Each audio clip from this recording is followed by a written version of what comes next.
In the aftermath of World War II, Belgian war brides arriving at Ellis Island between 1946 and 1947 were greeted with an unexpected celebration that transformed their anxious journey into America into a moment of pure joy. As these young women stepped off transport ships like the SS Argentina, having left behind war-torn Europe to reunite with their GI husbands, they were welcomed by live jazz bands playing swing standards in the island's main hall. For brides who had endured years of rationing and wartime austerity, the sound of "In the Mood" and "Chattanooga Choo Choo" echoing through Ellis Island felt like Carnival after years of silence. This heartwarming story follows several Belgian women as they navigate their emotional arrival, the overwhelming generosity of their American welcome, and the beginning of their new lives in a country that greeted them not with bureaucracy, but with music and celebration. Arranged. Hope for many was a fragile, flickering flame, nurtured by whispers of peace and the distant promise of rebuilding. The vibrant spirit that once characterized Belgian communities lay dormant, overshadowed by an austerity born of necessity. Yet amidst this profound weariness, a new, tentative chapter began to unfold for thousands of young women. This glimmer of hope arrived in the form of the American War Brides Act of 1945.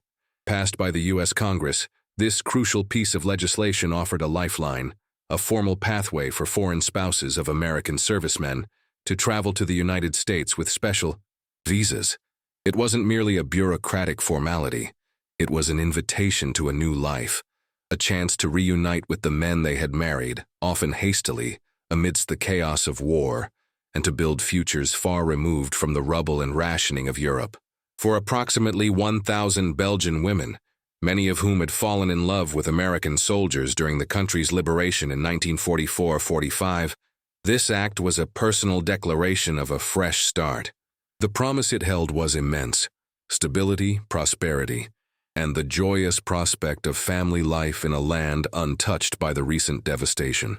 However, the path to this new beginning was not without its own anxieties. The sheer logistical challenge of transporting so many individuals across an ocean, coupled with the emotional weight of severing ties with their homeland and venturing into the profound unknown, created a complex tapestry of anticipation and apprehension. Each woman carried the immense burden of hope for a brighter tomorrow, intertwined with the poignant sadness of farewell. Among these hopeful but apprehensive women was Marie Dubois, a resilient young woman from the war-ravaged town of Bastogne. She had met her husband, Sergeant Thomas "Tom" Miller, during the brutal winter of the Battle of the Bulge, their love a fragile blossom in the frozen, blood-soaked fields. Their connection had been forged in the crucible of conflict, a testament to humanity's enduring capacity for tenderness, even in the darkest hours. Marie's motivation for undertaking this monumental journey was simple yet profound: deep affection for Tom and an earnest desire to build a peaceful future, perhaps for the family they hoped to start, far from the physical and emotional scars that still crisscrossed Europe. Her emotional journey was a complex one, deeply rooted in her unwavering loyalty to her Belgian heritage, yet propelled forward by her profound love for Tom. She grappled with the silent grief of leaving her close-knit, war-affected family, knowing that she might never see some of them again. Sophie Leclerc, hailing from the cosmopolitan streets of Brussels, represented a different facet of hope. Adventurous and vibrant, she possessed an innate curiosity and a belief in boundless opportunities. She had married Corporal David Johnson, an American soldier whose infectious optimism mirrored her own. Sophie embodied the quintessential American dream aspiration, driven by the allure of a new culture and the promise of a life unburdened by past hardships. While her outward demeanor exuded an almost childlike excitement for her new life, an internal apprehension gnawed at her. The vast cultural chasm between Europe and America, and the challenges of assimilation into a foreign land, loomed large beneath her cheerful facade.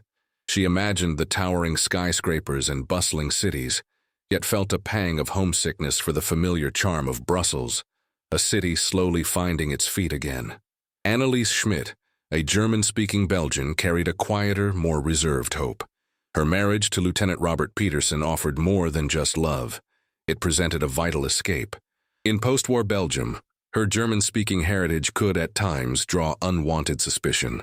a subtle but persistent reminder of a past that many wish to forget.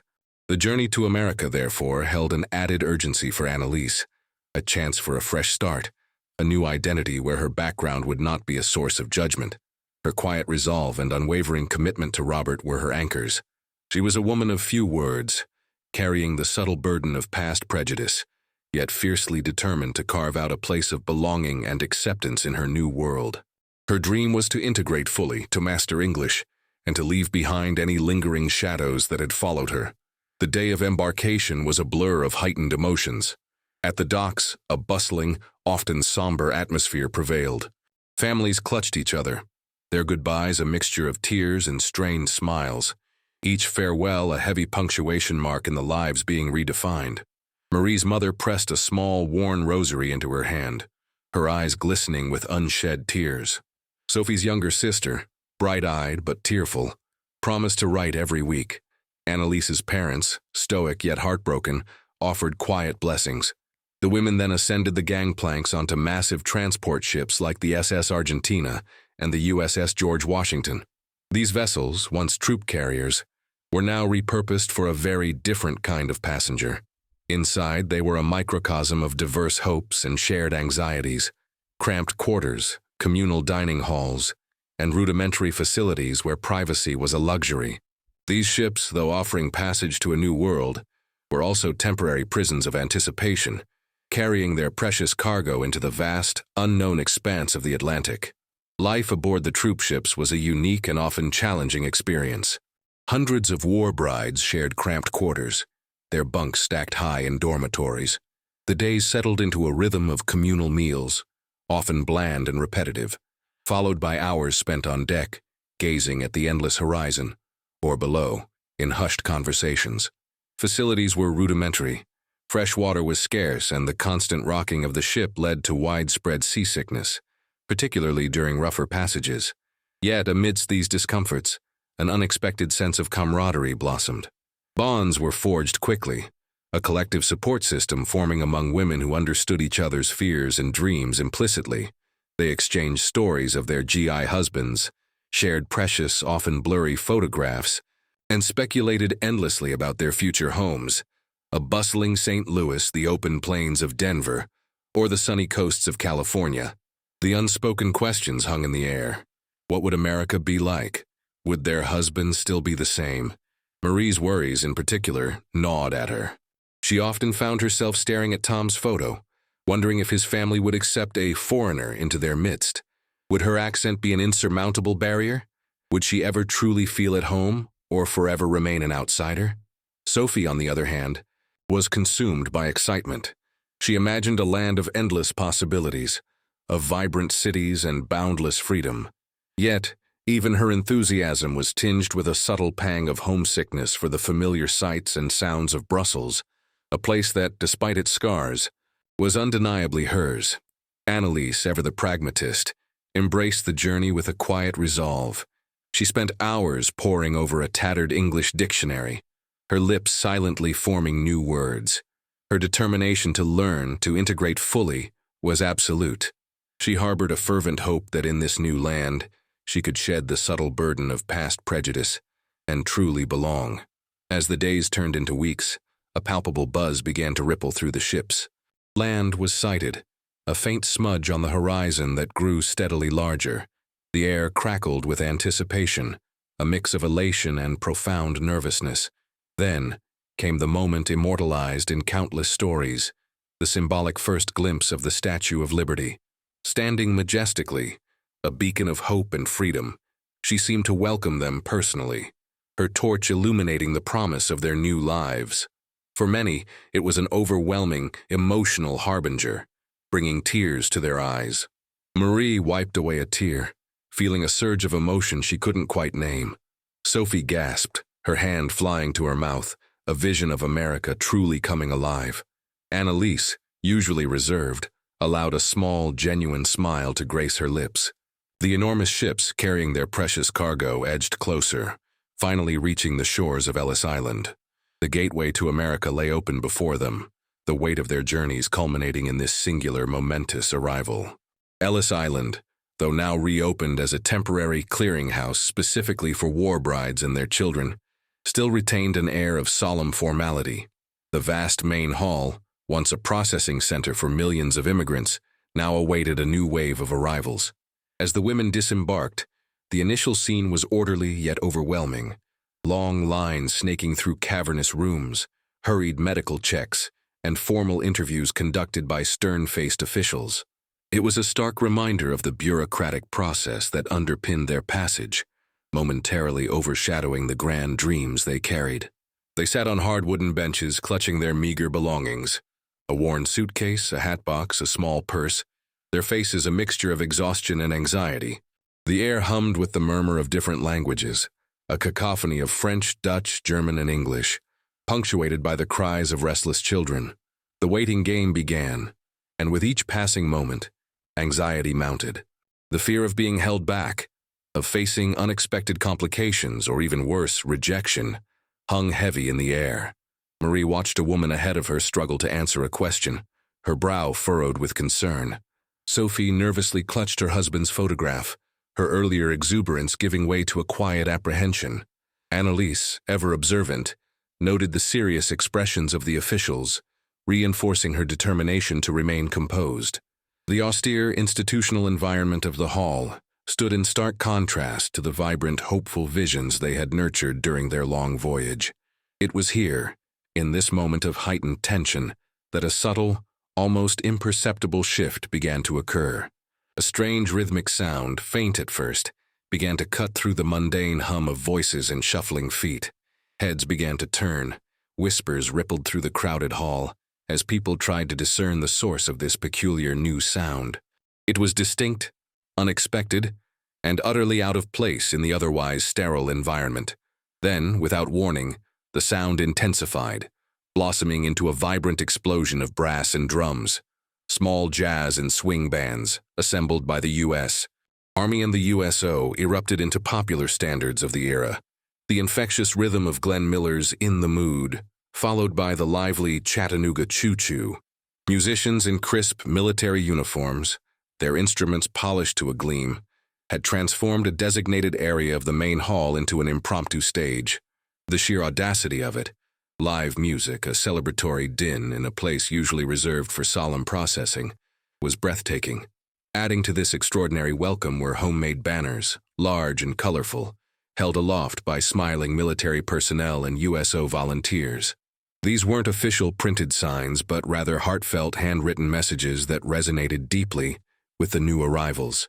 "Welcome to your new home, Texas," one read, while another proclaimed, "GIs from California await you."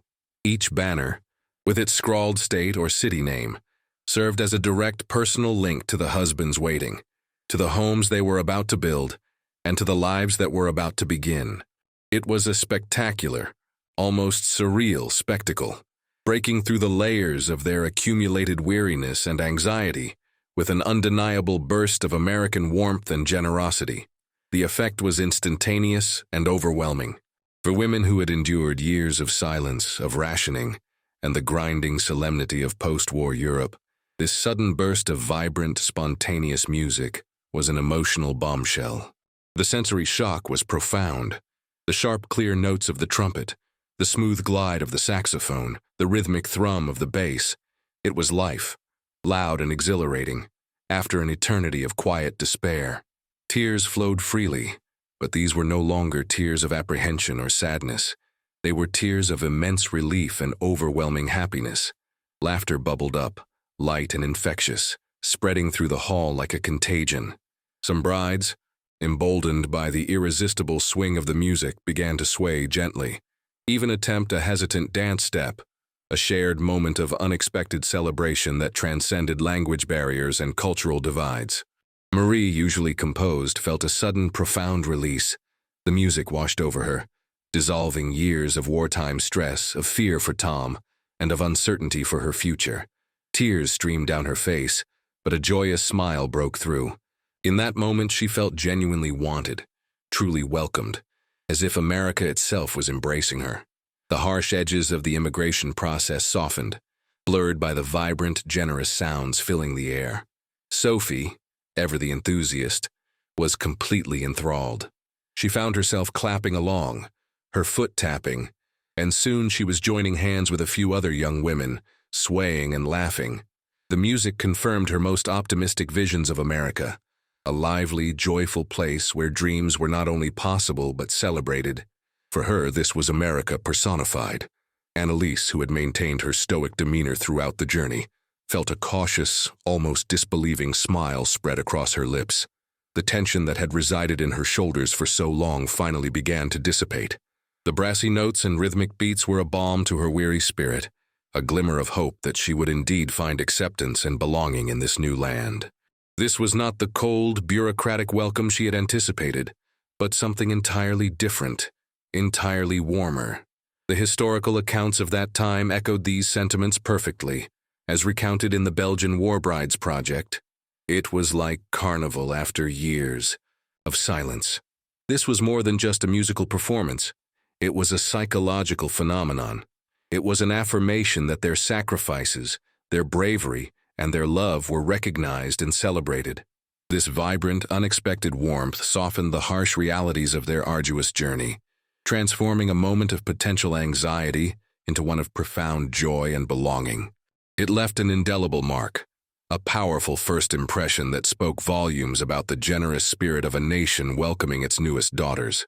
Following the joyous welcome, the main hall of Ellis Island quickly transformed into a scene of heartfelt reunions. It was a beautiful, often chaotic spectacle, as the war brides were finally directed to waiting areas where their GI husbands, a mixture of nerves and anticipation on their faces, were allowed to meet them.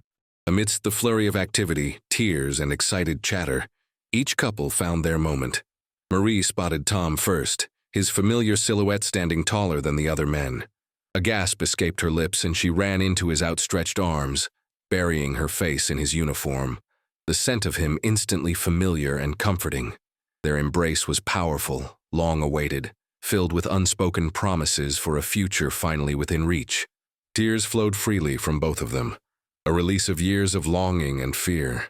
Sophie's reunion with David was enthusiastic and full of laughter, a perfect picture of youthful optimism. She practically leaped into his arms, peppering his face with kisses, her exuberance radiating for all to see. They talked over each other, a rapid-fire exchange of questions and exclamations, their joy infectious. Annalise's reunion with Robert was quieter, a tender moment marked by a shared understanding that transcended words. He took her hand, his thumb gently stroking her knuckles, his eyes conveying a depth of emotion. There was a quiet strength in their embrace, a mutual acknowledgement of the long, difficult journey they had both undertaken, separately and together. For every couple, the first impressions in small talk, though sometimes fumbling across lingering language barriers or the sheer weight of emotion, were infused with relief and burgeoning hope. The husbands, perhaps a bit overwhelmed by the sensory overload, tried their best to make their wives comfortable, small gestures of affection speaking volumes. Yet this joyous meeting on Ellis Island was not the final destination. It was merely a poignant pause before the next, equally significant chapter began. The bride soon realized that Ellis Island was just the beginning of their journey into the vast expanse of America. The next leg involved long, often multi-day train journeys that would carry them across the vast American continent. From the bustling hub of New York, these trains fanned out across the nation, bound for destinations as far-flung as the industrial heartland of St. Louis, the majestic mountains of Denver, the quiet farmlands of Kansas, or the sun-drenched beaches of California. Each name whispered was a new adventure, a distant promise, and another step into the great unknown. These train rides, though perhaps less glamorous than their transatlantic crossing, were equally symbolic, pulling them deeper into the fabric of their new American lives, miles ticking by as the distance between their old world and new home grew steadily larger. Upon arriving at their final destinations, whether a bustling city or a quiet Midwestern town, the war brides encountered a new wave of adjustments. The sheer vastness of the country, the unfamiliar customs, the sometimes perplexing local dialects, and the ongoing challenge of language presented a fresh set of hurdles. Marie, settling into a small town in the Midwest, faced initial skepticism from some of Tom's family and neighbors, who viewed her as a foreigner. However, with Tom's unwavering support and her own quiet resilience, she slowly began to plant roots, learning to cook American dishes, celebrating new holidays, and eventually finding her place in the community. Sophie, true to her adventurous spirit, thrived in a larger city. She embraced urban life, quickly finding work and immersing herself in American culture, gradually becoming the American girl she had dreamed of being, though she never forgot her Belgian roots. Anneliese, with her quiet determination, built her life methodically, diligently studying English, cultivating friendships, and finding a sense of peace and acceptance in her new surroundings, far from the shadows of her past. Throughout these adjustments, the memory of the jazz bands and the joyous welcome on Ellis Island remained a powerful, enduring symbol. That unexpected moment of spontaneous celebration became a mental anchor, a touchstone they revisited during moments of doubt or loneliness. The music, with its vibrant, optimistic spirit, served as a potent metaphor for hope and generosity, reminding them of the warmth that had greeted them on American soil. It was the sound of a country that welcomed them not just with paperwork, but with open arms and a song. This first impression, steeped in unexpected joy, often served as an emotional ballast during challenging times, affirming that they were indeed wanted, that they belonged. These resilient women, many of whom started new lives with little more than a suitcase and a heart full of hope, made profound contributions to American society. They brought diverse cultures, languages, and traditions, enriching the nation's tapestry. Their sheer resilience and determination forged a vital link in post-war cultural exchange, proving to be more than just spouses. They were pioneers, mothers, and builders of a new generation, forever intertwined with the American story. The tale of the Belgian war brides is, ultimately, a heartfelt tribute to the transformative power of a truly human welcome. It reminds us how a simple, thoughtfully orchestrated gesture on a national stage, the unexpected blast of jazz music at the austere gates of Ellis Island, managed to transcend bureaucracy and replace potential anxiety with profound joy and belonging. It underscored the enduring power of human connection, of empathy offered when it was most needed, bridging the vast chasm between fear and hope. This incredible narrative stands as a testament to the American spirit of generosity, a reflection of a nation that, in a moment of post-war uncertainty, chose to greet its newest citizens not with cold formality, but with warmth, celebration, and open arms. The journeys of these Belgian women, from the devastation of war-torn Europe to the promise of a harmonious new life in America, were forever marked by that unforgettable sound of jazz echoing through the grand hall of Ellis Island. It remains a poignant reminder that sometimes the most powerful welcomes are sung, not spoken, and that a single melody can resonate through a lifetime, carrying the tune of a new beginning. If you found this story as inspiring and heartwarming as we did, please consider subscribing to our channel for more tales of resilience and unexpected joy. Don't forget to give this video a like and share your thoughts in the comments below. We'd love to hear what resonated with you the most.